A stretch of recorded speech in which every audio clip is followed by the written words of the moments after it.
Selamat pagi warganet semua, ketemu dengan saya lagi Dr. Caroline Tirtajasa SPOGK.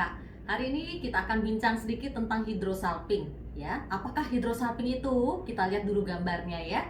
Nah, ini gambarnya. Kalau ini gambar rahim, saluran telur ada dua kiri kanan ya.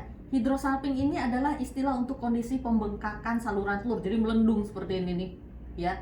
Bisa berisi cairan, bisa berisi darah, bisa berisi nanah ya. Jadi saluran telurnya bengkak. Normalnya saluran telur itu seperti ini, diameternya hanya 1 mili saja. Ya, 1 mili lubang yang kecil sekali ya. Kalau dia bengkak, mampet, tidak ada lagi yang bisa dilakukan. Bisa usaha untuk membukanya, tetapi dengan angka keberhasilan hanya 30%. Ya. Jadi kondisi yang bengkak ini menyebabkan bulu-bulu getar di sepanjang tuba ini rusak. Ya, jadi dalam salping atau tuba yang normal ini ada bulu-bulu getar yang berjalan ya untuk transport sel telur, transport sperma. Jadi saluran telur ini faktor nomor 1 yang menentukan keberhasilan program-program hamil yang alami ya, karena ini tempat pertemuan sel telur dengan sel sperma di dalam sini. Jadi kalau pada kondisi bengkak atau hidrosalping seperti ini, bulu-bulu getar tadi udah botak tuh, gundul ya, fungsinya sudah hampir tidak ada lagi. Jadi kadang-kadang kalau dengan cara alami nggak bisa, move on naik inseminasi, dan inseminasi gagal terus, harus move on juga programnya ke bayi tabung. Satu-satunya program hamil yang tidak perlu saluran telur hanya bayi tabung saja ya. Untuk inseminasi kita masih perlu nih saluran telur yang sehat. Makanya itu kita perlu tahu adakah hidrosalping atau tidak dari pemeriksaan awal fertility, yaitu HSG namanya.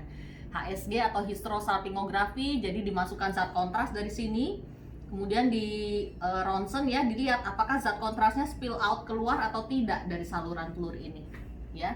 Jadi kalau sampai terjadi hidrosalping, pasiennya tidak hamil-hamil juga ya, jadi kadang-kadang kita perlu angkat. Kenapa? Karena keberadaan hidrosalping ini sangat mengganggu untuk keberhasilan program hamil ya. Karena cairan di dalam sini, ini ibaratnya cairan infeksius ya, yang terkumpul di dalam saluran telur yang bengkak ini bisa bocor nih ke dalam sini. Kan ada hubungan antara rongga dalam rahim dengan si saluran telurnya.